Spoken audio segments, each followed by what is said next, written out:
மாத மின் கணக்கீட்டு சுழற்சியில் 500 யூனிட்டுகள் வரை மின்சாரம் பயன்படுத்துபவர்களுக்கு 200 யூனிட்டுகள் கட்டணமில்லா மின்சாரம்.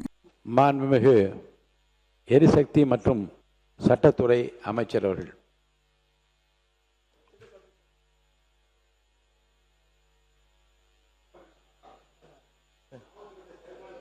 மாண்புமிகு அமைச்சர் அவர்களே, கோயம்புத்தூர் மாவட்டம் மலுமிச்சம்பட்டியில் அமைந்துள்ள தனியார் கல்லூரி மாணவர் அமுதன் கொலை சம்பந்தப்பட்ட விஷயத்தில் கடந்த 10/8/2026 அன்று கோயம்புத்தூர் மலுமிச்சம்பட்டியில் உள்ள தனியார் கல்லூரியில் 3ஆம் ஆண்டு பயின்று வரும் 19 வயதுடைய மாணவர் அமுதன் அதே கல்லூரியில் பயிலும் சக மாணவர்களால் தாக்கப்பட்டு உயிரிழந்த சம்பவம் தொடர்பாக காவல்துறையின் முதற்கட்ட விசாரணையில் 9/8/2026 அன்று இரவு 8 மணி அளவில் 2ஆம் ஆண்டு பயிலும் அமுதனின் நண்பர்களும் 4ஆம் ஆண்டு பயிலும் சில மாணவர்களுடன் இடையே ஏற்பட்ட தகராறு காரணமாக 4ஆம் ஆண்டு பயிலும் மாணவர்கள் 2ஆம் ஆண்டு பயிலும் மாணவர்கள் மீது முதலில் தாக்குதல் நடத்தியதாக தெரிய வருகிறது.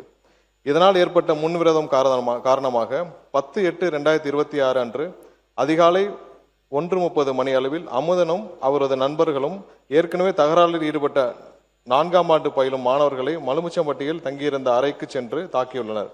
இதனைத் தொடர்ந்து ஒத்தைக்கால் மண்டபம் பூங்கா நகரில் உள்ள மற்றொரு அறைக்கு சென்று அதிகாலை 5 மணி அளவில் அங்கிருந்த மாணவர்களை தாக்கிவிட்டு கைபேசிகளை எடுத்துக்கொண்டு கார் மற்றும் இருசக்கர வாகனங்கள் தப்பிச் சென்றுள்ளனர். காயமடைந்த மாணவர்கள் தனியார் மருத்துவமனையில் சிகிச்சை பெற்றுள்ளனர்.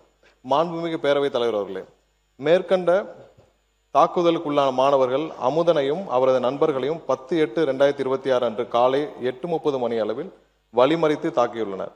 இச்சம்பவத்தில் காயமடைந்த ஒருவர் அங்கிருந்து தப்பிச் சென்ற நிலையில் மேற்படி மாணவர்கள் அமுதனை தொடர்ந்து தாக்கிவிட்டு அவரை சுமார் 10:30 மணி அளவில் இருசக்கர வாகனத்தில் அழைத்து சென்று மலுமிச்சம்பட்டியில் உள்ள அமுதனின் நண்பரின் அறையில் விட்டு சென்றுள்ளனர்.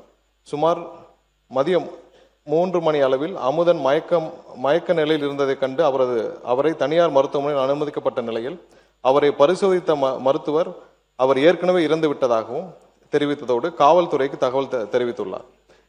அதனைத் தொடர்ந்து அன்றைய தினமே கோயம்புத்தூர் மாவட்டம் செட்டியபாளையம் காவல் நிலையத்தில் பல்வேறு சட்டப்பிரிவுகளின் கீழ் 2 வெவ்வேறு குற்றவியல் வழக்குகள் பதிவு செய்யப்பட்டுள்ளன.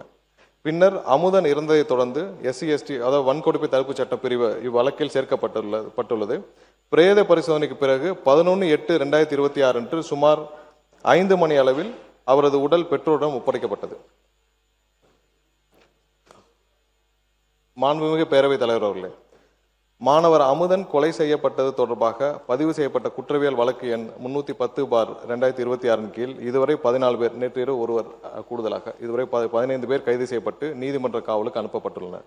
மேலும் அமுதன் உள்ளிட்டோர் சக மாணவர்களை தாக்கியது தொடர்பாக பதிவு செய்யப்பட்ட குற்றவியல் வழக்கு எண் 309/2026 கீழ் 2 பேர் கைது செய்யப்பட்டுள்ளனர். காவல்துறையினரின் தீவிர விசாரணையின் அடிப்படையில் 9/8/2026 அன்று ஏற்பட்ட இரு குழுக்களுக்கிடையிலான பழிவாங்கும் நோக்கிலான தாக்குதலை அமுதனின் மரணத்திற்கு வழிவகுத்ததாக என்று தெரிய வந்துள்ளது.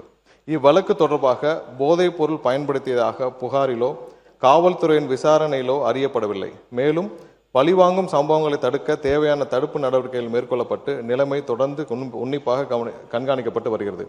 மாண்புமிகு முதலமைச்சர் அவர்களின் ஆணைக்கிணங்க மாணவர் அமுதன் இறப்பின் காரணமாக துயரத்தில் இருக்கும் குடும்பத்தினரே மாண்புமிகு சமூக நீதித்துறை அமைச்சர் திரு வன்னியரசு அவர்களும் மற்றும் மாண்புமிகு பிற்படுத்தோர் நலத்துறை அமைச்சர் திரு வி சம்பத்குமார் அவர்களும் 15/8/2026 சனிக்கிழமை என்று நேரில் சந்தித்து ஆறுதல் தெரிவித்தனர். மேலும் வன்கொடுமை தடுப்பு சட்டத்தின் கீழ் பாதிக்கப்பட்ட குடும்பத்தினருக்கு முதற்கட்டமாக ரூபாய் 6 லட்சம் அவரது குடும்பத்தினருக்கு வழங்க ஆணையிடப்பட்டுள்ளது.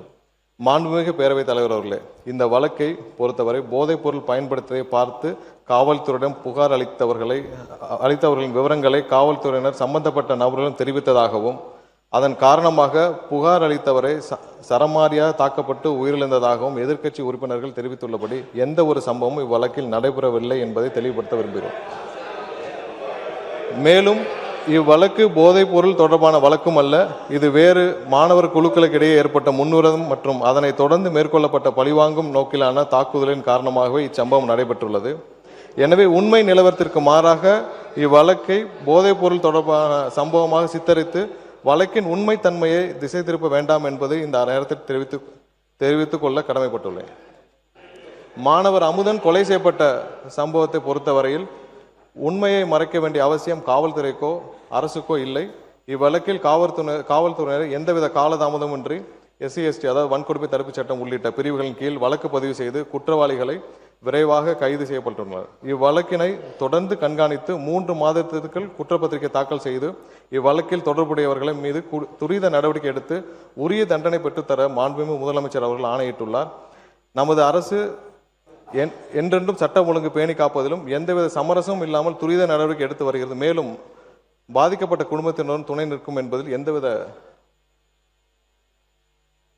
தெரிவித்துக் கொள்கிறோம். மாண்புமிகு பேரவைத் தலைவர் அவர்களே, பள்ளிகளிலும் கல்லூரிகளிலும் மாணவர்களுக்கிடையே குழுக்களாக நிலவும் கருத்து வேறுபாடு மற்றும் மன மாச்சரியங்களை கலைந்து ஒற்றுமை உருவாக்கிடும் வகையில் மாணவர்களை நல்வழிப்படுத்திடவும் ஒவ்வொரு பள்ளி மற்றும் கல்லூரிகளிலும் ஆசிரியர் ஒருவர் ஸ்டூடெண்ட் கவுன்சிலராக உள்ள முறையை மேம்படுத்தி வேற்றுமலை கலைந்திட நிலையான வழிகாட்டு நடைமுறைகளை பள்ளி கல்வி மற்றும் உயர்கல்வி துறைகளுக்கு வெளியிட வேண்டும் என்று தெரிவித்துக் கொள்கிறோம். மாணவ செல்வங்கள் நம் நாட்டின் எதிர்கால நம்பிக்கை செல்வங்கள். அவர்களிடையே ஒற்றுமை உருவாக்கிட அரசு அனைத்து முயற்சிகளையும் மேற்கொண்டு நல்வழிப்படுத்தும் என்பதை மாண்புமிகு பேரவைத் தலைவர் வாயிலாக உறுப்பினர்களுக்கு தெரிவித்துக் கொள்கிறோம். அத்துடன் இங்கே கூறப்பட்ட பல்வேறு உறுப்பினர்கள் போதைப் பொருள் பழக்கத்தை தமிழகத்தில் நிலவும் போதைப் பொருள் பழக்கத்தை பற்றி குறிப்பிட்டார்கள். நாம் இங்கேயும் கடந்த 5 ஆண்டுகளாக தமிழகத்தில் நிலவும் போதைப் பொருள் பழக்கத்தை பற்றி நாம் இங்கே அனைவரும் அறிந்த விஷயம்தான். ஏற்கனவே உலக இன்டர்நேஷனல் போதைப் பொருள் கடத்தல் மன்னன் ஜாஃபர் சாதிக் என்ற நபர் டெல்லியில் கைது செய்யப்பட்டார். அவருடனும் அப்போது இருந்த முதல்வர் குடும்பம் முதல் அமைச்சர்கள் வரை அதிகாரிகள் வரை அனைவரும் எவ்வளவு தூரம் தொடர்பில் இருந்தாலும் எல்லாருக்கும் தெரியும். இதுவரை அந்த நபர் சம்பந்தப்பட்ட எந்த வழக்கும் தமிழ்நாட்டில் பதிவு செய்யவில்லை. கடந்த 5 ஆண்டுகளில் எல்லா வகையிலும் போதைப் பொருள் கல்லூரியிலிருந்து எல்லா இடங்களும் அதிகமாக இருக்கிறது என்பதில் எந்த மாற்று கருத்தும் இல்லை. அதை தடுக்க மாண்புமிகு முதலமைச்சர் அவர்கள் அனைத்து வகையிலும் தேவையான சட்டப்பூர்வ நடவடிக்கைகளும் அனைத்தையும் எடுத்துக்கொண்டிருக்கிறார். நமது அரசின் கொள்கையும் போதைப் பொருள் அனைத்து வகையிலும் கட்டுப்படுத்த வேண்டும் என்பதுதான் முதலமைச்சருடைய முக்கிய கொள்கை. இந்த கடந்த ஆட்சியில் இந்த ஜாஃபர் சாதிக் போன்ற இன்டர்நேஷனல் போதை கடத்தல் மன்னன் எப்படி முதலமைச்சர் குடும்பம் முதல் அனைத்து அமைச்சர்கள் வரை தொடர்பில் இருந்தாரோ அது போன்ற எந்த ஒரு சம்பவமும் இதுமேல் நடக்காமல் தடுப்பதற்கான தேவையான அனைத்து நடவடிக்கைகளையும் முதலமைச்சர் கண்டிப்பாக எடுப்பார் என்பதை உறுதியாக சொல்லிக்கிறோம்.